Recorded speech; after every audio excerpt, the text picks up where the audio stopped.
Our next speaker is somebody the SIA has worked with for many years. His firm's research is very well respected and extremely sought after. And just like the press panel, his presentations never fail to deliver. So I'd like to introduce Bill McNee, who's the CEO of Saugatuck Technology. Bill? Great. Thank you. Well, good morning, everybody.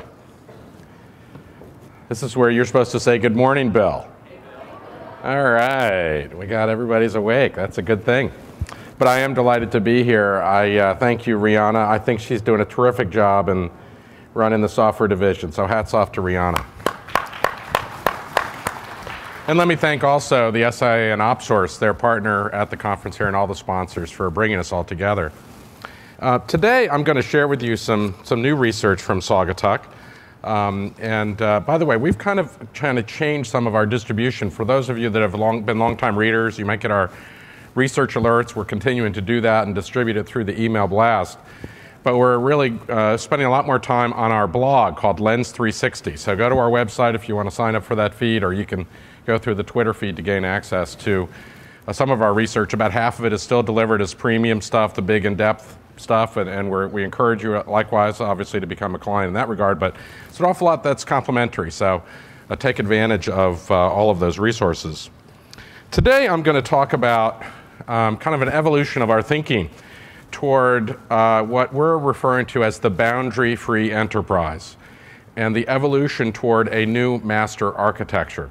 I'm not going to get into the depths of what that means for a little bit, but in many ways, we believe that we are entering a new era, whereas in the past, architectural eras have been defined by a single technology for the most part. We had mainframes and minis and PCs and internet. I guess client-server is a mix of technologies. But we believe we're entering a new paradigm where it's a mix of technologies that are going to frame the new business value that is getting created. I appreciated the panel this morning talking about all the buzz around all these and a lot of the noise around all of these technologies, but they are all key enabling technologies, and it's the synergies between them that is creating the new business value. So one of the things I want you to walk away from my presentation is to think a little less in terms of silos, right? We think of cloud. First of all, what does that mean? It means many things to many people. Some people it means cloud computing, which is, one of the legacies of Amazon's maybe marketing, right? They were an early player on the compute layer. We have a very expansive definition of cloud, and from the infrastructure through the platform services layer into the applications layer, even to the business services layer, right? So it's cloud, it's mobile, it's social, it's analytics. All of these things are really part of the new master architecture, and I would add a fifth, and it's integration. Integration is the linchpin that will bring all of these technologies and allow us to create new business value. So first, let's kick it off and just spend some time on what we see as some of the key trends. And I have some data associated. I know it's hard to read some of these, so let me, and the charts will be available for those of you that are interested. Let me kind of read the statements, and then we'll talk about each one. We believe that a sea change in perspective about the use and value of the cloud has occurred, with enterprise leaders now fully embracing cloud-enabled business computing architectures. I have some data in just a minute, but I'll kick it off by saying, I recently, in addition to supporting technology providers and services providers, we do a lot of work primarily with upper mid to large enterprise user accounts. And I've been invited to be a speaker or a panel moderator at a number of CIO summits, primarily upper mid to large enterprise CIO summits. And one of them was run by a company called CDM Media. I don't know if anybody has ever heard of CDM Media. They run these summits, and one was called the Cloud Summit down in Scottsdale last December. And I was all hepped up to go to this session, right, and share our insights and recommendations. And I got there, and I started to deliver an opening set of comments relative to this panel I was running that had like the chief architect of Walmart and the CIO of News Corp. I mean, it's some big accounts, right? And they were like, Bill, what's the big deal? You know, the basic takeaway was we have fully accepted the cloud as as another arrow in our quiver. It's no longer mysterious. We've gone through the learning curve, and now we are going to tactically and strategically use it where it's appropriate. So it's very interesting. So I think that clearly on the SMB front, there's still a large set, even though there's kind of a misnomer that SMBs have led the revolution, right? And that's partially true. There's a big swath of SMBs that don't even know what the heck this is about yet, right? And as you go up into upper mid and large enterprise accounts, I think we've gone through a massive sea change in understanding what this is all about and how it can be leveraged on their behalf. And I'm going to share some data in that regard in just a minute.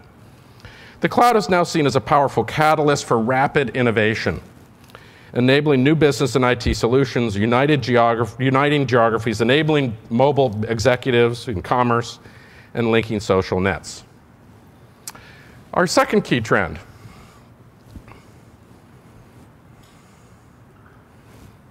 I guess I'm hitting the wrong button here.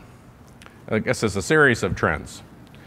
So the first comment is, we believe in our some recent survey research that we've conducted supports this, that hybrid on-prem plus cloud architecture. So when we refer to hybrid, we're not talking about a hybrid cloud deployment.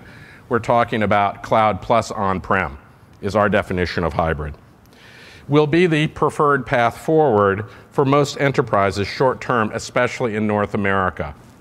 However, we believe these will be transitory, as ultimately enterprises will seek longer term, in beyond the shorter term planning horizon, a more pure cloud future.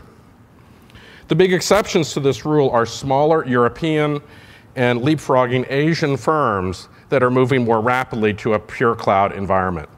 Clearly, if you don't have the legacy architecture to deal with, you can move much more rapidly. While CRM, collaboration, and customer support and HCM are leading the cloud business app solution demand today, we believe that it actually will continue to do so throughout the planning horizon. But there's some jockeying going on further down the list with some key categories moving up the application stack in terms of those that will be in demand, both on public and private clouds. And we'll talk about that. Social computing and mobile solutions, key aspects of the boundary-free enterprise, are finding expression within the enterprise portfolio as key value differentiators for organizations that can harness their decision power and reach. The issue of data quality, which is our next sub-bullet, is really raising its head as the rise of terabytes of business data has tipped the scales toward financial return in the management of data and data quality. MDM, it's really interesting when you go talk to some of these large enterprise accounts and ask them, those that are further on the curve. And there's a full spectrum of what's going on in accounts, right? From those that are early in the process to those that are very mature, right? And for those that are further along the curve and those that are moving more rapidly either to a hybrid-oriented model or to a pure cloud model, if you ask them what do they need to focus on, and one of the biggest issues that they focus on is MDM, master data management, and that's something that they want to continue to control. Obviously, that implies certain vendors have some very interesting positions in the marketplace. I would say Informatica is probably very well positioned in this regard. IBM, Oracle, some of the guys who really focus around data quality and some of the data cleansing technologies, there's a whole cast of characters there, will become very, very important on a go-forward basis. And lastly, a new role and mission for IT is emerging. And I've got a chart that talks about what has been the role and priorities and mission for IT and where do we see it going on a go-forward basis. And this is important in the context of how you might want to position and message your products within the context of an evolving IT scenario, IT organizational scenario. As mentioned, clearly cloud, mobile, social, and analytics are keys to this new master architecture, but data integration is as well. and automated workflow in the cloud. Both will remain critical capabilities for long-term success, especially for hybrid, large enterprise environments. And lastly, and I'm not going to spend any more time on it than here, we do believe that there is a very significant opportunity up the stack, in particular in the services layer. We're doing a lot of work with large US headquartered services providers as well as offshore providers, really looking at their IP and where do they have an opportunity to package up that IP in repeatable BPaaS, it's not SaaS, it's a BPaaS model, typically where there's a large human component in the service of that delivery. Okay, so very interesting. We expect this to move along relatively rapidly over the next 2 to 4 years, both in terms of cloud-enabled BPO as well as BPaaS services. Okay, so I promised that I'd share some data with you. I'm going to share 2 different types of data. One type of data is from a deep dive set of interviews that we conducted earlier this year, January, February. Actually, I guess it bled into early March, where I reached out to a discrete set of CIOs and CTOs that are part of the Saugatuck network. And these are trusted relationships. I will share with you ahead of time. I always try to do this. This is a biased set of sample. These are more aggressive adopters. Right? So this is not your run-of-the-mill, mainstream or behind the technology curve. These are aggressive adopters. So let's put it all in that context, right? So as I had mentioned, I believe that there is a sea change occurring, and this data and these interviews, these deep dive interviews, very much support that. And we believe that since 2010, the degree and speed with which cloud is now viewed as fundamental to IT planning and strategy has dramatically changed. We asked a question, very simple question. How important is cloud to your IT planning and strategy? Very simple question. We asked them to rate it on a 1 to 5 scale. 1 being not important at all, to 5 is it's extremely important. 3 is important. Right? 4 is a very important.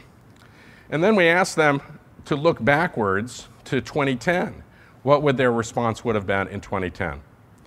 And here, the distribution is on the right-hand side of this chart, in terms of what the distribution of the responses were. This was a dozen deep dive interviews. The average response in 2012 was a 3.7, pretty darn close to very important. Now, one of the 12 wasn't doing anything in the cloud. He just said, Bill, I just moved to this new job, and the current environment is just not appropriate. So, and I included that in the averages. If you remove that, we'd be up around 4, a 4.0. Whereas in 2010, the ranking was only a 2.2 or somewhat important. Let me read to you some of the comments that then they shared after this response. It seems inevitable that a good chunk of IT solutions will be cloud-based in the future. Getting in front of the curve is important. That's a CIO from about a $2 billion life sciences company. I thought this was a terrific quote. Our end users are demanding it with the flexibility and speed that the cloud provides. Further, more and more of our solution providers are now only providing cloud solutions. So this is becoming less about an IT decision and more about a market shift and growing end user demand. A CIO of a large media entertainment company. We believe that all of our business applications should be delivered as cloud solutions. So this is a business services company. She's the VP of IT planning for somewhere between a 5 to 10 billion business services company. They are actually moving to create their own cloud-enabled business services. So they're not just a consumer, they are developing it, and they didn't want to eat their own, they wanted to really live it, right? So they're moving very rapidly. We're in the process of giving up our physical assets, data center, and moving existing applications to a cloud hosting provider and making plans to get rid of all of our traditional apps. They don't think they can do that for at least 5 years. This is a roadmap where they're taking it, right? This is one in particular that they found that MDM was absolutely critical to their success going forward, highlighted. Our entire IT strategy is focused on developing a next-generation IS function through the adoption of a business function as a service. His terminology. I mean, this is kind of BFAS. I've never heard of that one. Right? Architecture. And here's some on the other side that weren't quite as far along. Our environment demands such high levels of security that public cloud is out of the question, but we are investigating private cloud. That's a CIO of a large financial services company. We operate 2 data centers with many apps having large databases at its core. We are not jumping whole hog, but instead we are nibbling at the edges around more tactical solutions. So we have this spectrum of folks, less aggressive to more aggressive. And what's interesting in our travels, because I go to Europe a lot, I don't do too much in Asia, but what I see on the spectrum is those that are less further along, the focus is all about cost. And those that are further along, it's all about business flexibility and adaptability. It's really interesting. So from your messaging point of view, right, thinking about where you fit in terms of both who you're targeting and more broadly, and the segments that you're going after, understanding the business benefit shifts relative to where they're at in that cycle.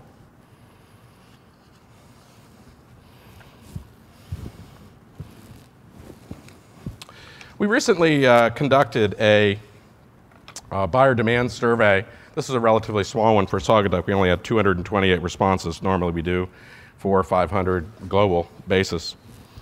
And here's a very interesting chart. We asked a very simple question. My company's preference for deploying new business software on a continuum from on-prem to hybrid cloud to pure play cloud will be. We asked it for 3 time periods, 2012, 2014, 2016. The distribution in 2012 was still 50% on-prem, 40% hybrid, 10% pure cloud. I guess it's an orange or a red, peaks by 2014.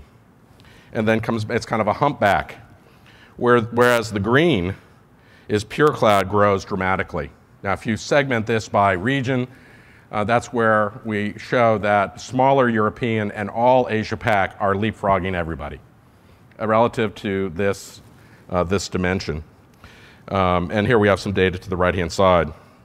We believe that by 2016, 75% or more of new enterprise IT spend will be cloud-based or hybrid. That is an increase in our forecast. When I talk about the new, what do I mean by the new? The new is not all IT spend. It's the portion of IT budget that is not being consumed to turn the lights on, run the data center, all the people costs, all the app maintenance and bug fixes and all that gobbledygook stuff, right? That historically has consumed anywhere from 65 to 80% of IT budgets. This is the portion that is driven around innovation. And even though over the years we've tried to change that, IT has tried to change that, it hasn't really moved. I think that there are some exciting new things that are coming down the pike, not only through the use of third-party SaaS applications or BPaaS, but also the move toward pre-configured systems. One expression of that is IBM's Pure Systems initiative.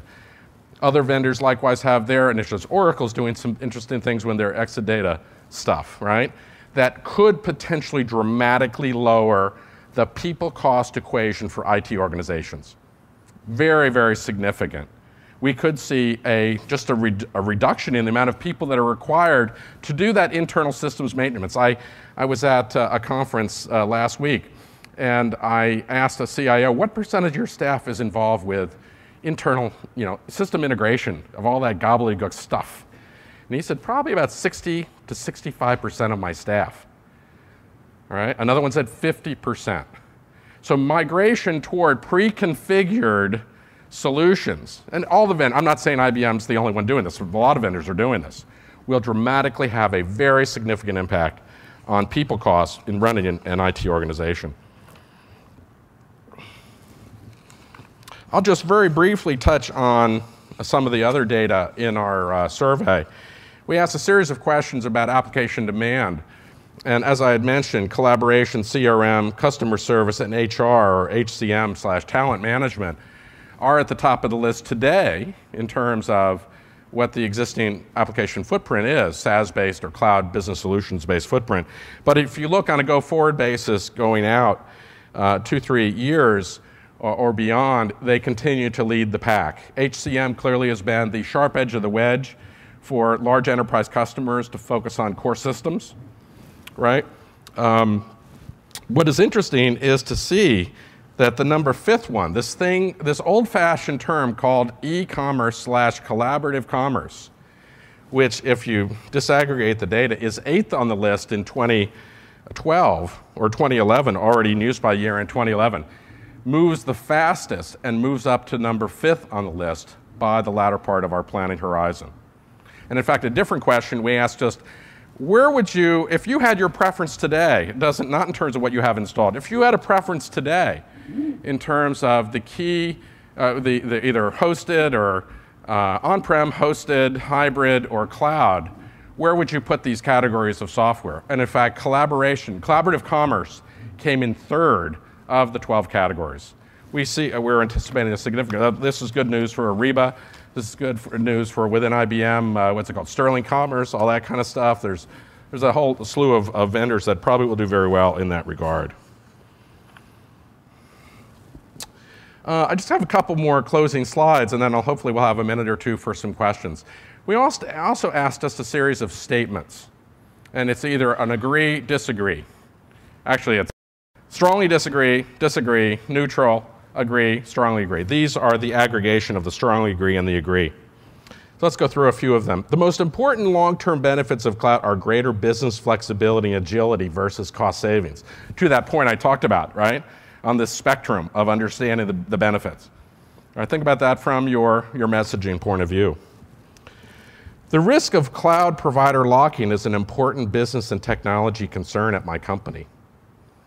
So you need to think, how am I going to address that? That's a pretty high number, because remember, there's probably anywhere from 20 to 30% of the responses are neutral, right? So that's if you took out the neutrals, these numbers would all go up if you just compared the disagrees versus the agrees. Let's go further down. Cloud business solutions have met or exceeded our value expectations. That was only 37%. That's lower than we would have anticipated, right? So going back and reinforcing the business value that has been received, even though it is clocked in from a SaaS perspective on whether we're either paying the bill or not, it's a perceived value as well. Cloud is costing more than we anticipated. That was only 32%. So it's really interesting. Look at these comments. Right? They're not thinking that it's more expensive than I thought, but they're not necessarily receiving all the benefit that they were sold. Right? We have increased our sales revenue by using cloud CRM. Only 31%. So I'm finally getting to the boundary-free enterprise. And we do believe, as I had mentioned, that a new master architecture is emerging that is not based on a single computing platform or paradigm, such as personal computers, the internet, mainframes, or minis, but rather on multiple technologies and platforms that build synergies among themselves through loosely coupled and opportunistic exchanges of value. Here in the graphic, we have the cloud stack in the middle, starting from the bottom at enabling technologies through that infrastructure layer, that platform layer, the SaaS solutions layer, and the services layer.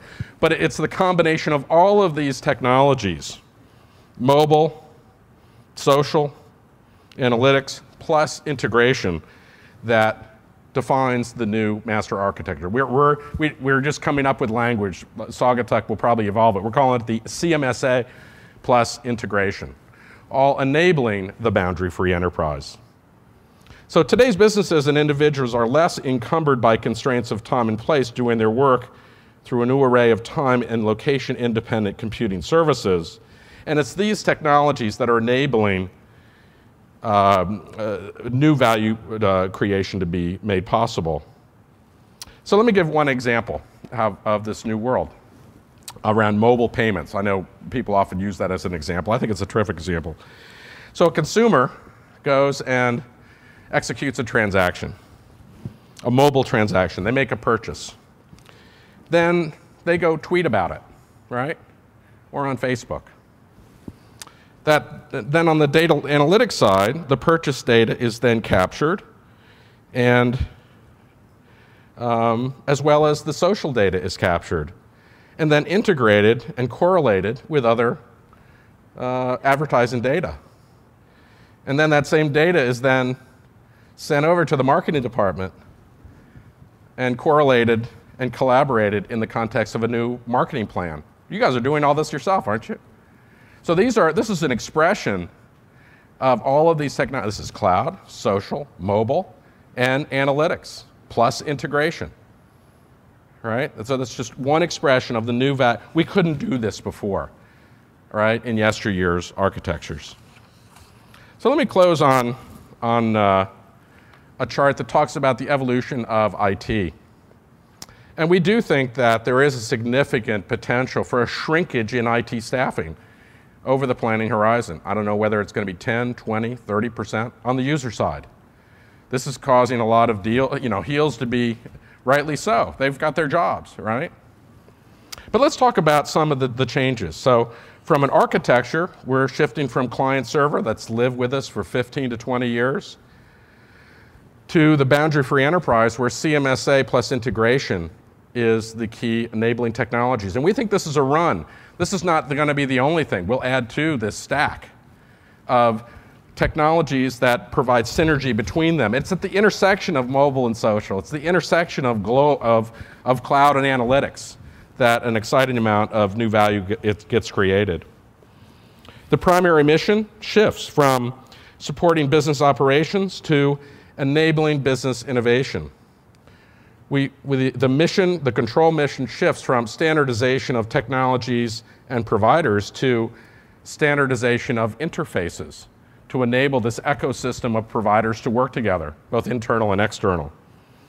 The standard approach to IT development and delivery shifts from buy, build, and adapt and outsource to rent or subscribe, maybe outsource, build and adapt to buy. It inverts, it turns on its head.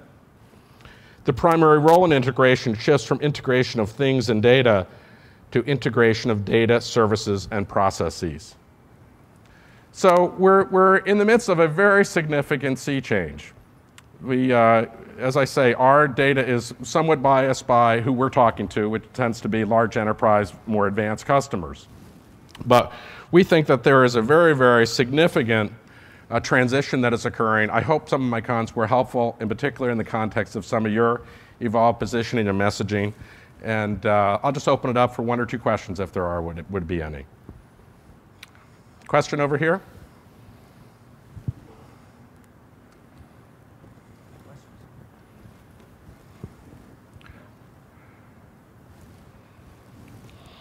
Hey, Bill, how are you? Good. Who is that? I can't see. You're right in the light here. Yeah, on the growth in Europe, do you think that's a function of EU policy around data privacy? Is it a function of economics?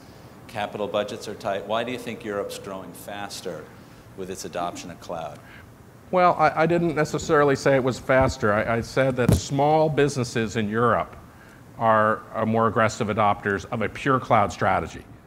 I think that overall, our perception, I go to Europe pretty regularly. I've been to Europe probably 4 or 5 times already this year, maybe 3 or 4 times this year, is that Europe tends to be a little bit more aggressively ahead of the curve relative to IaaS than the US, but behind as it relates to SaaS adoption, right? And in particular, for large enterprises, there's a lot of entrenched interests that are actually pushing back on SaaS, right? There's a lot more labor issues. I mean, I went to what was the name of the organization? The railroad network in Germany. I forget what they're called. Deutsche Bahn. Deutsche Bahn, right?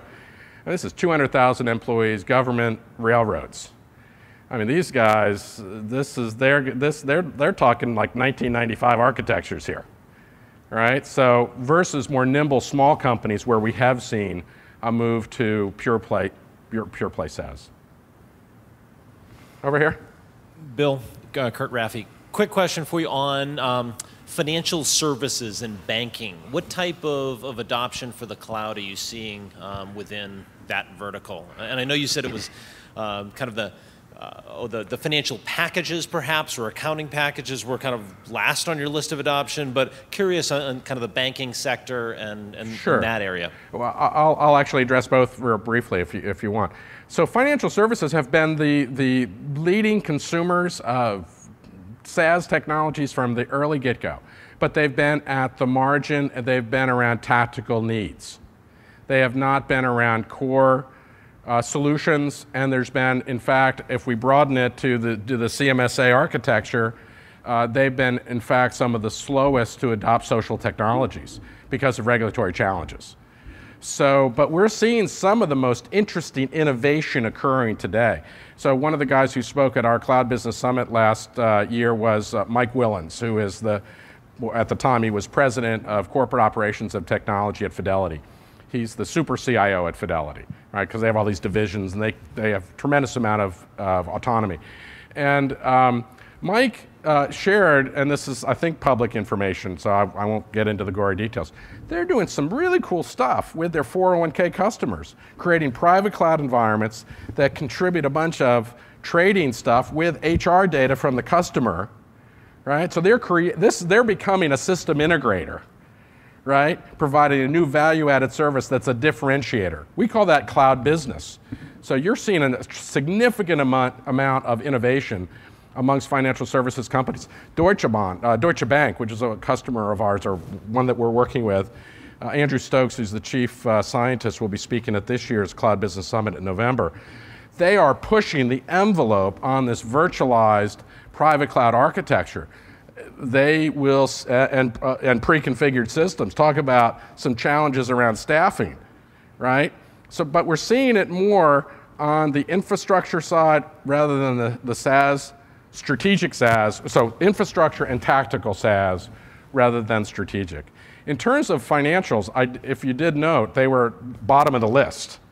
But I think that that's going to change very rapidly, in particular for large enterprise customers, as there has not been credible players in the market.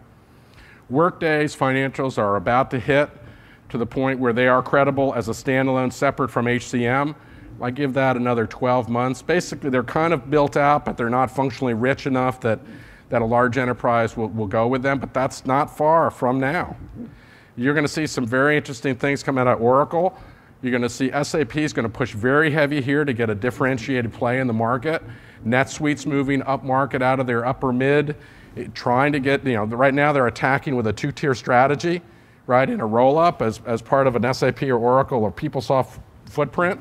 They're going to be going after that as well. So I would not be surprised to see financials move up that list from bottom of the list to middle of the pack 2 years from now if I were to do that same survey. One last question, and then they're going to get mad at me here. One over here as well, okay. Hey, Bill, Ron Wastel from IBM Cast Iron. I'm curious what trends you see in custom app development in IT in the cloud versus packaged app assembly and integration as the approaches of large enterprises versus mid-market about how they're attacking the application space. Oh boy, that was a lot. I'll make a few comments and hopefully I can address some of that question. If you go back to that one question, I don't know if I can go backwards here. Okay, this is the preference today of where people want to deploy stuff. And today it's still 50% on-prem. That's the blue bar in 2012. That doesn't mean that we're deploying a lot of new footprint. We're mostly seeing an awful lot of extensions. An SAP upgrade or an Oracle upgrade or we're not seeing a lot of new on-prem footprint. And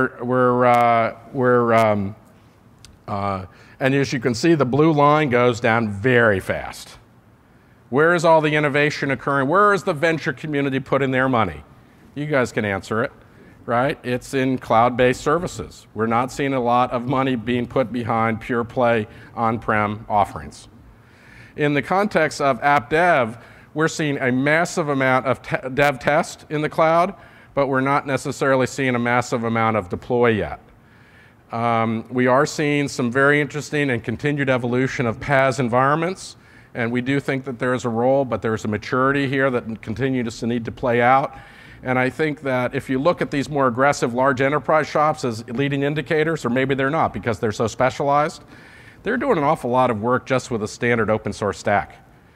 Okay, so I don't know if that answers most of your question. But there was one more over here, and then they're going to boot me. Yeah, real quick. So the whole CSMA free boundary idea. So where do you think, what new technologies do you think we need to get there, and where are the market opportunities? On top of CMSA? Yeah. Additional ones? Right. Areas of focus? Well, I think that we're going to, I think you're going to continue to see a very big explosion in advanced analytics. I hate the word big data, but you're going to see that continue to frame things and be a key driver of demand. It's the perfect app for the cloud. I think you're going to see an awful lot of extensions as it relates to, I don't know what they're called, agent technology or scanner technology or things like in grocery stores to collect data that would feed the beast, that then will feed a set of decision criteria that will drive a marketing campaign. I think companies like IBM who are investing heavily around the marketing executive, I think that's very smart. There's going to be an explosion in demand in that area. I think that master data management is going to rear its head, and having a differentiated set of capabilities around data quality are very, very important. But the 4 core plus integration we think are the center. And then there will be extensions outside of that over the course of the planning horizon. So I hope that answered your question. So thanks so much, everybody. If you're interested in follow-up, just hook up to my Twitter account. We're doing a lot more. We're pushing stuff out that way, at Bill McNee, or just go to our website and sign up for our blog. Thanks so much, everybody. And I'm sorry I ran over.